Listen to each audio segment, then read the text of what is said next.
සුබම සුබ දවසක් වේවා කියලා පිළිගන්නවා අස්වැසුම ප්‍රතිලාභී ඔයාලා හැම දෙනෙක්වම. ඉතින් ඔන්න අද දිනේ තමයි 2026 පෙබරවාරි 26 වෙනිදා. ඉතින් ඔන්න ඔයාලට අස්වැසුම සම්බන්ධයෙන් අලුත්ම තොරතුරු කිහිපයක් තමයි අරගෙන අවිල්ලා තියෙන්නේ.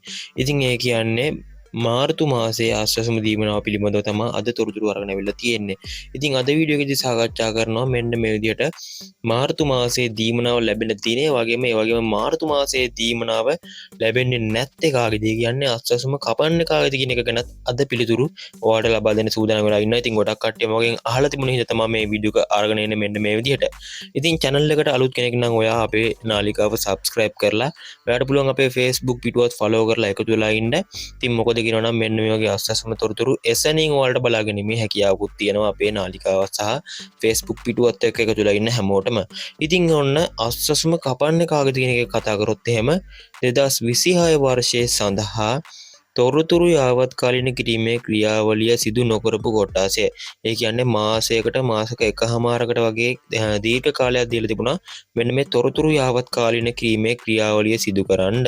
ඉතින් මෙන්න මේ ක්‍රියාවලිය සිදු නොකරපු කට්ටිය ඉතින් ඇතිවෙච්ච ආපද තත්ත්වයට එක්ක මෙන්න මේ ක්‍රියාවලිය සිදු කරගන්න බැරි වුණ කට්ටියට සහ මෙන්න මේ තොරතුරු යාවත්කාලින කිරීමේ ක්‍රියාවලිය සිදු කරලා තවමත් බැංකු තොරතුරු ඒ කියන්නේ බැංකු ගිණුම් වල විස්තර ඇතුළත් නොකරපු කට්ටියගේ මෙන්න මේ විදිහට අස්වැසුම ලබා දෙන්න විදිහක් නැහැ. ඒ කට්ටිය නිකන් අර ආයේ ඉල්ලුම් නොකරපු කොටාසයක් විදිහට තමයි පිළිගන්නේ අස්වැසුම් ප්‍රතිලාභී මණ්ඩලය. ඉතින් ඒ හින්දා ඒ කට්ටියට අස්වැසුම හම්බෙන්නේ නැහැ මාර්තු මාසයේ දීමනාව. ඉතින් ඒක පිළිබඳව වැඩි විස්තර අපේ channel එකේ වීඩියෝ එකකින් දාලා තියෙනවා. ඉතින් ඔයාලට පුළුවන් ඒක බලන්න. ඉදිරියේදීත් ඔයාලට ඕන නම් පල්ලෙහාන් කමෙන්ට් කරගෙන යන්න වීඩියෝ එකක් අරගෙන එන්නම්. ඉතින් ඊට පස්සේ අපි කතා කරමු මාර්තු මාසයේ අස්වැසුම් දීමනාව ලැබෙන දිනය පිළිබඳව. ඉතින් ඔයාලා දන්නවා ඇති හැම මාසෙම මූල සති දෙක ඇතුළත කොහොමද සිස්ටම් එකට දානවා. ඉතින් ඒ කියන්නේ මාර්තු 5 වෙනිදා සිට 10 වෙනිදා දක්වා මේක සිස්ටම් එකට බැරෙනවා. ඉතින් සිස්ටම් එකට වැටුණා කියලා ඔයාලට මුදල් ලබා ගැනීමේ හැකියාවක් නැහැ. සිස්ටම් එකෙන් බැංකු ගිණුම් වලට වැටුණාට පස්සේ තමයි මුදල් අතර ගැනීමේ හැකියාවක් තියෙන්නේ.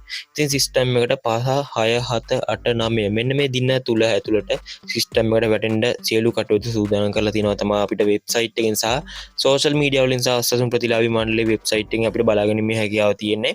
ඉතින් යන්නේ විදිහට වෙන මුදල් කොහොමද දවස් 3ක් සිස්ටම් එකේ ඇතුළත තිබිලා ඔයාලට මුදල් ලබා ගැනීමේ හැකියාවක් තියෙනවා. ඉතින් මෙන්න මේක පිළිබඳව තමයි අද වීඩියෝ එකෙන් සාකච්ඡා කරන්න බලාපොරොත්තු වෙන්නේ.